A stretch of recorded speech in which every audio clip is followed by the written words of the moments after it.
All right. Hey, everybody. Welcome back to the channel. How's everybody doing out there today? This is Rob here at Smirking Gun Reviews, back to talk about Chapter 6 of Amazon Prime's The Underground Railroad. I'm calling it, I know other people are calling it this as well, the masterpiece so far that is The Underground Railroad by Barry Jenkins, uh, based off the book by, gosh, I can't remember the name of the author right now. So it's been a journey. We are now past the halfway point in this limited series, and just as every episode before it, it doesn't get any easier to watch because it dredges up all sorts of things inside you, whether you like it or not, for good or for ill. If it's for good, great. But this is Tennessee Proverbs. Ridgeway has made it home after crossing through the burning fire and brimstone areas of Tennessee with Cora and Homer. And this is the one episode that I have a small glitch with, and it's at the end, and we'll discuss it. It fits for the story, but there's a trope in here that I've never liked. I think I probably liked it the first couple of times I saw it, but once it became a trope, uh, it's something that just kind of bothers me, and that's, well, I'll say it, but I'm not gonna. We'll talk about the whole thing, but it's the setup that the villain's going to die. Of course, he must die in this situation, but at the same time, he won't, and the tension that's supposed to be there, I don't feel, because I know that I'm just waiting for the other shoe to drop. The one part that is different about that is I was so immersed in what was going on that when something happened, I was like, oh, of course it was this. I didn't see it coming. Why? Because the storytelling was immersing me. I was thinking so many things that I didn't see the obvious thing, the obvious exit or escape for this character that I should have. But this is the kind of classic you can't go home again, you can't change the past kind of story. I do like that they have Iron Singleton in here as the older version of Mac, the boy who walked right into the well when Ridgeway said, hey, you got to jump in there to see the Great Spirit. You got to take the spirit with you. He played T-Dog on The Walking Dead, and that was just, I loved seeing him here, but then by the end I was like, oh, come on, man, can't this guy ever get through something without getting killed? But this is less Cora's story and still more Ridgway's. And what I've grown to appreciate about this is it's really about these two characters. Cora, the one who's trying to find freedom, find her mother, and along this journey, all the people that she loses along the way, and that guilt, why, but still trying to survive. Just, you have to try to survive. And the anger that she feels towards her mother, who ran and never looked back, and that haunting her, all the feelings that she has towards her, counters to Ridgway's slave hunter is also at a parent and doing things because he says he's doing things because of his parent, trying to prove him wrong, but also tied into Cora because her mother got away from him, and that's something that he can't get past. And now you've got these two kind of like two people that just can't escape each other. It makes me think of characters from other things that just are always going to be intertwined, even if there's some of their stories were wrapped up. You know, the internal conflict of parent and child, things like, you know, or villain and hero like Batman and the Joker, or, you know, Luke, Darth Vader, that kind of thing. Those are just broad, you know, like more nerdy versions of it. There's other characters that are always seem to be just kind of like this, that can never shake each other. And in this, it's these two characters who, as many times as Cora runs, Ridgeway follows her. So now let's get into the episode proper, right? So, you know, you've got Mac Ridgeway coming home and him having to face Mac, who I didn't realize who it was. I should have by the shuffling around. And that memory, that's still that memory. And what I was thinking about this whole time, like when I said, you know, you can't go home again, you know, going somewhere, returning somewhere, or being somewhere that brings up the memories of the past. And how do you deal with those memories? You know, can you rise above it? Because we can't change the past. All we can try to do is rise above it to make ourselves better, or wallow in it and let it destroy you. Now, you could say that's kind of like what Cora's going through, right? She's got this horrible past. She's got these feelings about her mother. And she's on the run. But can she forget about her mother, let her mother go, and just try to, you know, honor the dead by continuing on and not letting their sacrifice be in vain? Or you could have Ridgeway, who lets his past destroy him, to make him who he is, to wallow in that, to not try to get past it, to have it be so important that you're right and your father was wrong, that you allow yourself to become someone that you never saw you becoming, all for the sake of proving that your father was wrong about everything. And that if he's right, in the end, you really are a monster, and you know, your whole worldview of how can, when they talk about manifest destiny in this, right?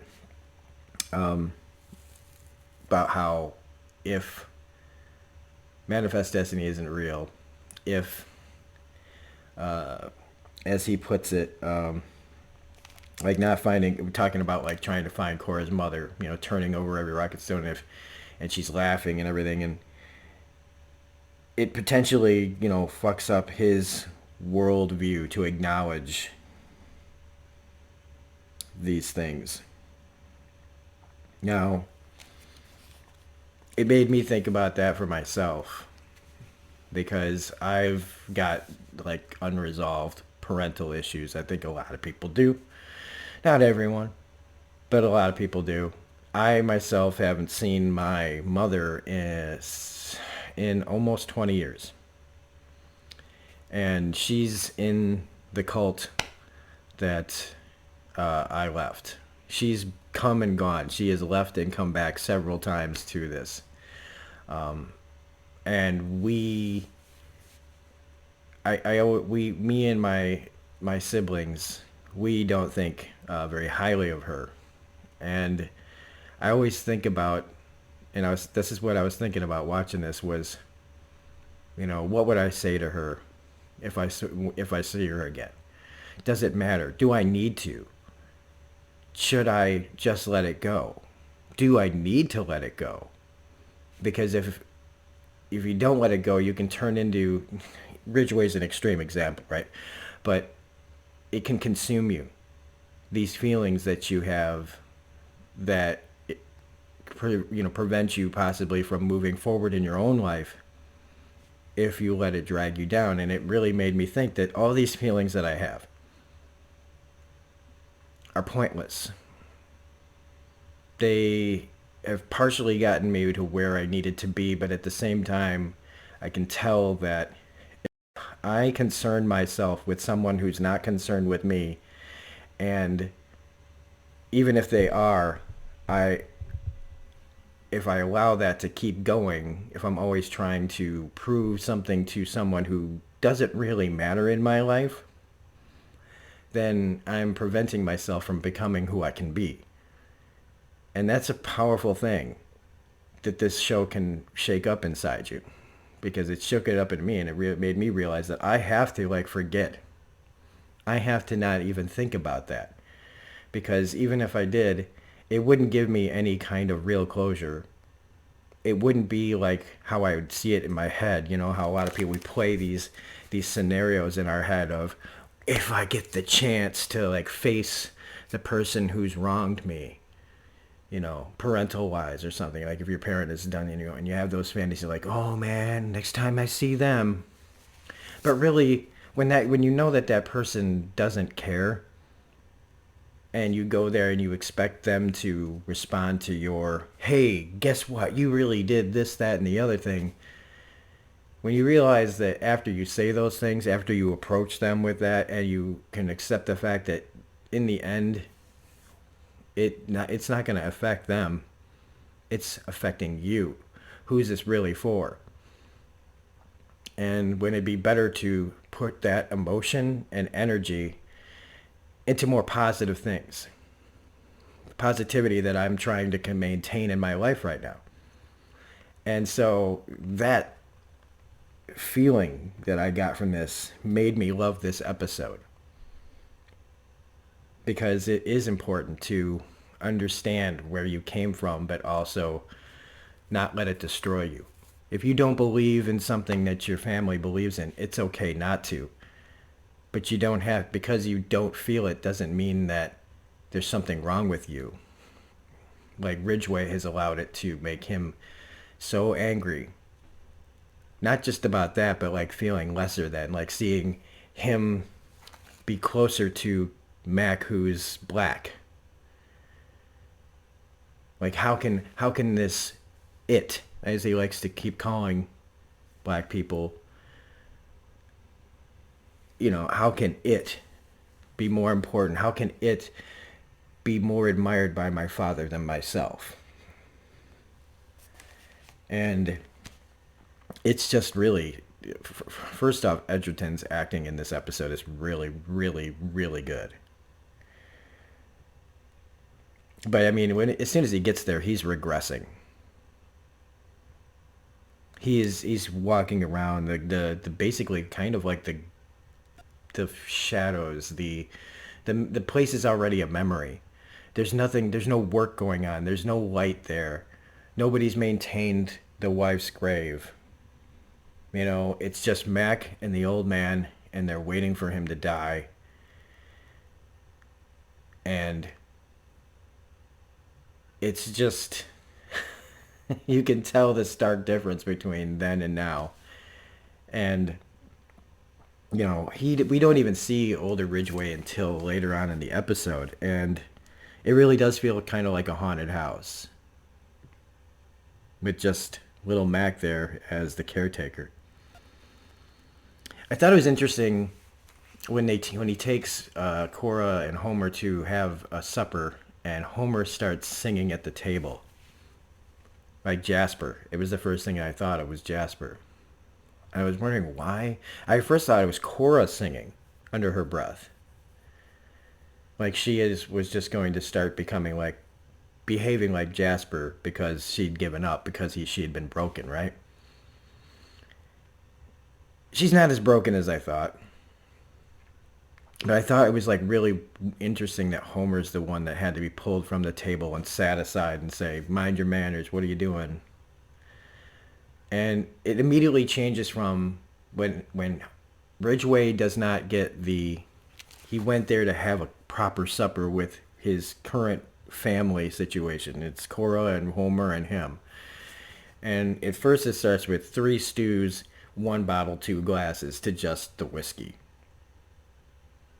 And him just wallowing and wallowing, and him being slighted by Homer, having him again, he's being slighted. She needs to use the washroom. He feels that slight by Homer, that embarrassment, and him having to take her out to the bathroom, It's a situation he created, by the way. Even if he put her in a nice dress, he had her clean herself up. Oh, thanks. But then, she's out there just trying to use the washroom. She can't. We don't even see her go to the bathroom as he decides to tell her about the fate of Caesar and how even the people in South Carolina, these uplifted people, these people who are trying to uplift the Negro, that when they hear that Caesar's wanted for the killing of a young white boy, a little child, like they make this adult, this young, who knows how old he was, but he was old enough to be a murderer or a potential murderer, and because they hear he's wanted for the murder of a white man, nothing that's been proven, right? There is no guilty, innocent until proven guilty here. These uplifted, these progressive thinking South Carolinians, hey, I have a friend from South Carolina, so this is a little hard to talk about, right?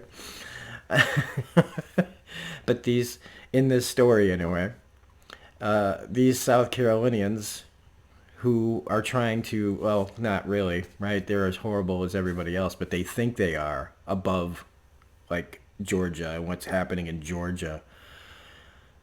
They rush the prison, they rush the jail with the sheriff who unlocks the door, and they tear Caesar apart.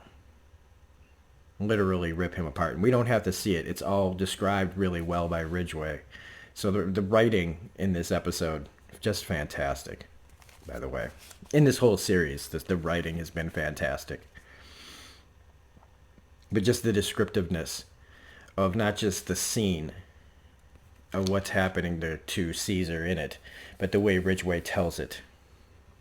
Mocking the horribleness that, these people think they are when they're really, what they were doing already was horrible.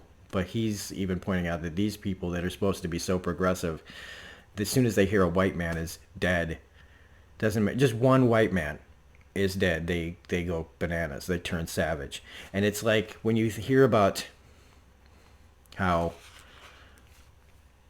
African Americans are killed on the street by police, justified or not, But we'll focus more like on the unjustified stuff, right? There can be 100 black people killed in the street, and there's protests, and there's moral outrage, and there's some buildings that are burned, some rioting. But if one white person gets killed by a black person, even today, it becomes the basis of, well, see, this is why we feel the way we feel. But one white guy can shoot as many black people as he wants, and it causes moral outcry. But in the end, where does it lead? Not much really changes. And it's just despicable. And maybe that's not what this is trying to say, but this is what I'm taking from it.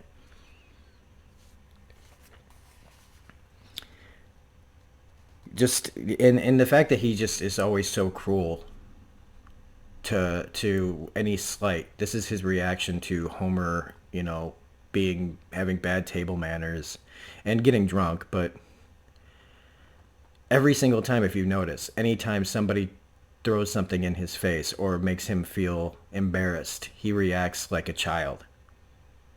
He reacts in the most spiteful, childish way. And in this situation, it's to purposely go out of his way to hurt Cora by telling her what happened to Caesar.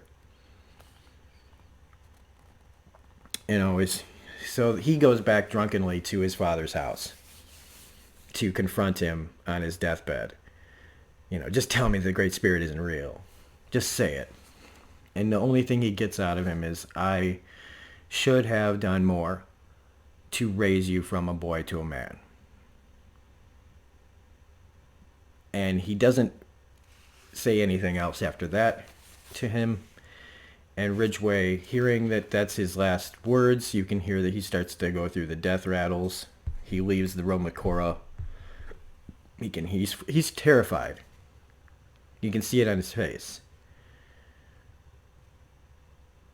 Because he just can't accept the fact that he doesn't see it. Why can't I see it? Why is it in all the African Americans? Because that's what he's presuming, is that he can see any black person and he can see the Great Spirit in them, but not his own son. And it's driven him mad. It's driven him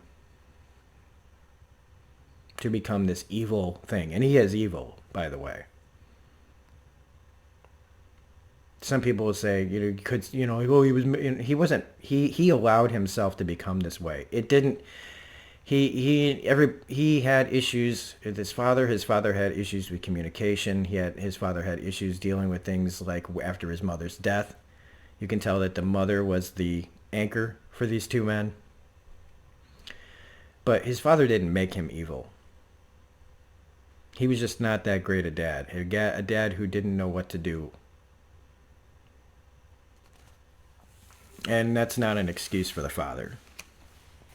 He was spending time doing other things that he thought were important and forgetting about his son. That's not great.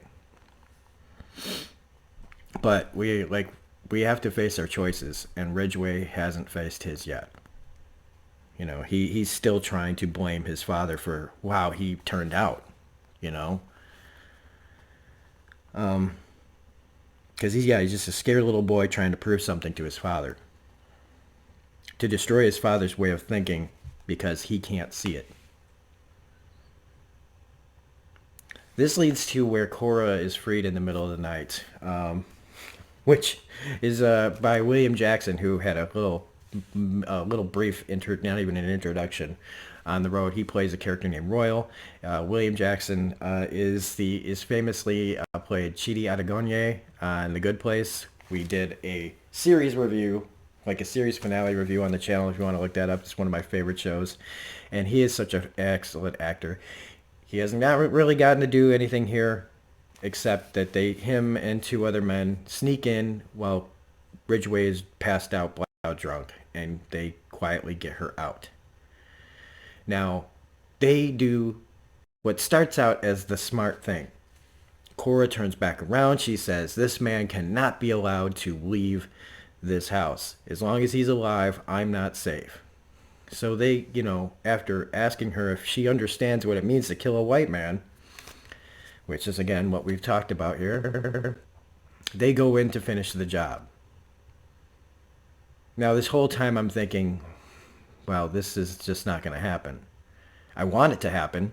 The audience wants it to happen. We all want it to happen. It's like every time we see this situation where we want the villain to die, this is the moment they should die. But we know, if you're honest with yourself, you know that it won't happen here. They're stopped by Mac, who says that he promises that he will not ever leave this place alive. So for me, as soon as this happened, it was what horrible way is Ridgeway going to get out of this? But see, then they cut away. And I lose my train of thought on how is Ridgeway getting out of this when they take her to the next station, which is like a bar, a nice little, like a little cafe with a little bar, and they drink to their good fortune of getting her there, and she writes down her own information in the book, and that's where we leave her story, and we go back to the house where Ridgeway wakes up and Mac is there and he has the gun. And instead of just shooting him right then and there, for the story, we have him sit down and let Ridgeway monologue. Talk to him about life and the regrets and what his father did and what I did to you. And to me, it's all stalling. To me, it's well written stalling, but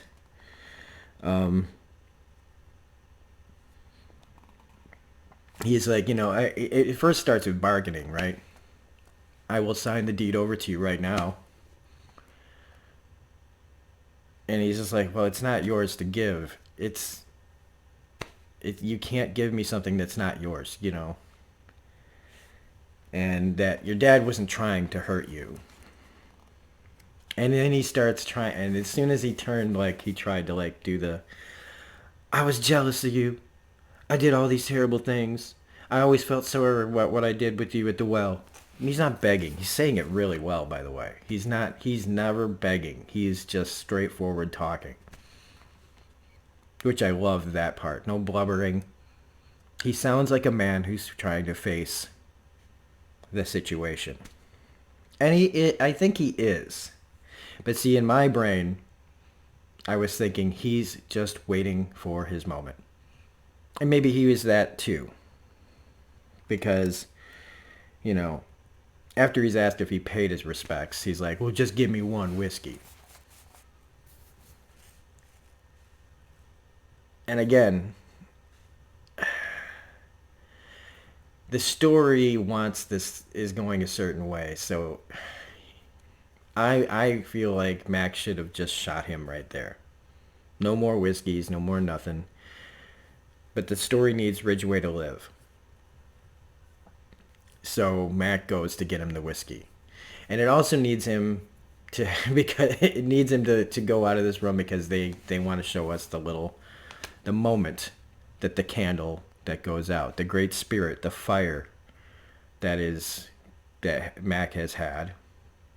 You know, he goes into the room, puts the candle down, and when we see the candle go out, you know that that's the end for Mac.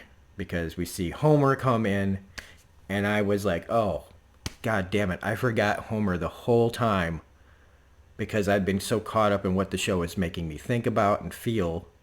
And then, you know, having Cora's thing and everything just kind of that I myself anyway, forgot that Homer was out there somewhere. And Homer kills Mac.